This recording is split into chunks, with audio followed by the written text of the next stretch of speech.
Kembali lagi di pengantar manajemen. Kali ini topik kita mengenai manajemen dalam organisasi. Adapun tujuan pembelajarannya adalah menjelaskan ilmu manajemen dan manfaatnya dalam organisasi. Apa yang dilakukan manajer? Nah, manajemen itu melibatkan koordinasi dan peninjauan aktivitas kerja dari orang lain, sehingga kegiatannya diselesaikan secara efisien dan efektif. Nah, bagaimana peran manajer? Coba kalau dilihat pada gambar, itu ada lingkaran-lingkaran. Di sana ada lingkaran tujuan berbeda, manusia, dan juga struktur bebas. Apa sih maksudnya? Setiap orang yang bekerja dalam organisasi biasanya punya tujuan yang berbeda-beda. Ada yang tujuannya untuk keuntungan, ada yang tujuan bekerja untuk sosialisasi. Nah, kalau setiap orang yang bekerja dalam organisasi itu memiliki tujuan yang beda-beda, kan nggak akan mungkin tujuan organisasi itu bisa tercapai.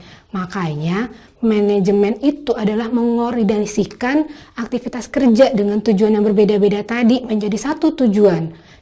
Nah, ketika sudah dijadikan satu tujuan, tentunya harus dibuat struktur supaya satu dengan lainnya saling bisa berkoordinasi dan menyelesaikan aktivitas secara efisien dan efektif.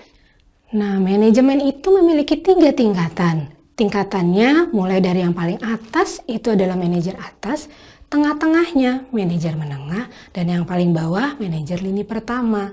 Kalau dilihat pada gambar, bentuknya seperti segitiga. Kenapa segitiga? Karena jumlah manajer atas lebih sedikit daripada manajer menengah dan manajer lini pertama. Jadi bayangkan di dalam manajemen itu seperti sebuah kapal. Kapal itu cuma boleh ada satu nahkoda, nggak mungkin kan ada 2 nahkoda, supaya bisa mencapai tujuan pelabuhan yang diinginkan. Nahkoda itu adalah manajer atas. Nahkoda itu dia memiliki anak buah kapal. Ada penyelianya, yaitu manajer menengah, dan ada ABK-nya, anak buah kapal, yaitu manajer lini pertama dan juga kru-krunya. Nah, itulah yang dinamakan manajemen dan tingkatannya. Nah, manajer lini pertama itu, atau yang paling bawah, itu adalah individu yang mengelola pekerjaan non-manajerial, yang sifatnya teknis, sifatnya operasional organisasi, yang sifatnya hari berhari dengan konsumen, dengan pelanggan. Nah, di atasnya dari manajer lini pertama adalah manajer menengah. Manajer menengah itu adalah individu yang mengelola pekerjaan para manajer lini pertama. Kemudian di atasnya lagi ada manajer atas. Dia biasanya yang paling atas, top manager. Individu ini bertanggung jawab untuk pembuatan keputusan.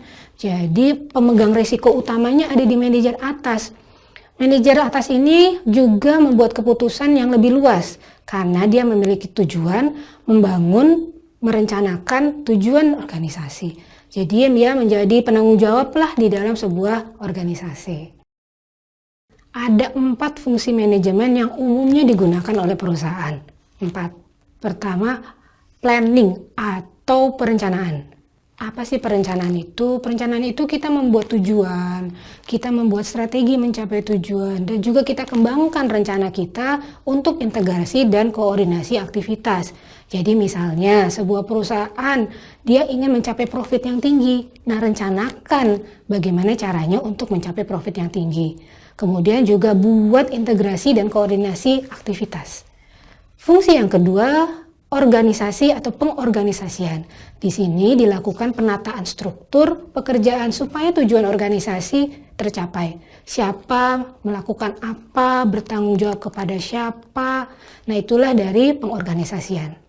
Ketiga adalah leading atau pengarahan, yaitu bekerja dengan dan melalui orang-orang guna mencapai tujuan organisasi.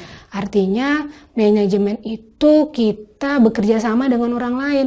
Kalau kerja sendirian itu bukan manajemen namanya. Kita harus bekerja sama dengan orang lain. Yang keempat yaitu pengendalian atau controlling. Kalau sudah direncanakan supaya kita tahu itu berhasil atau tidak, harus dikendalikan atau controlling, di mana kita melakukan pengawasan, membandingkan antara target dengan kinerja, dan juga kalau ada kesalahan dalam proses, dilakukan koreksi pekerjaan. Kan tentu tidak ada sesuatu yang selalu sempurna. Nah, perbaikan mengenai kesalahan tadi direncanakan untuk supaya di kemudian hari tidak terjadi lagi kesalahan yang sama. Nah, apa peran manajemen? Peran itu kayak tindakan atau tingkah laku spesifik yang diharapkan dari seorang manajer. Artinya sosok seorang manajer itu dia harus bisa menjalankan berbagai peran. Ada penelitian dari Mintzberg namanya, beliau mengidentifikasi ada 10 peran seorang manajer, di mana dikelompokkan menjadi 3. 1. Hubungan interpersonal. 2. Transfer informasi. Dan yang ketiga adalah pembuatan keputusan. Demikian topik dari manajemen dalam organisasi. Sekian dan terima kasih.